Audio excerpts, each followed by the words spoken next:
Основна порака на Светото писмо е пораката за живот и смрт. Првите две глави, Бог создава живот, прва книга Мојсеева. Трета глава, што гледаме, што се појавува? Смртта. И од тој момент смртта и животот се испреплетуваат. Во четврта глава братот губива братот, нели така? Смрт, живот и смрт. Пета глава, иако можеби ја прерипуваме, не ја читаме, затоа што можеби само наоѓаме извештај се родил, живел и умрел. Се родил, живел и умрел. Имаме чувство од таа пета глава како да сме на гробишта. Гледаме година на раѓање и година на умирање. А каде се годините на живот? Таа цртички измеѓу тие две години. Ете, тој е животот. Да, многу актуелна глава, прва книга Мојсеева, пета глава. Живот и смрт. Од 6 до 9 глава го имате потопот.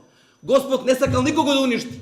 Првенствената порака на Бога вика: повикај ги за да ги сочуваш во живот. 2-3 пати во тие 3 глави Бог вели да ги сочуваш во живот.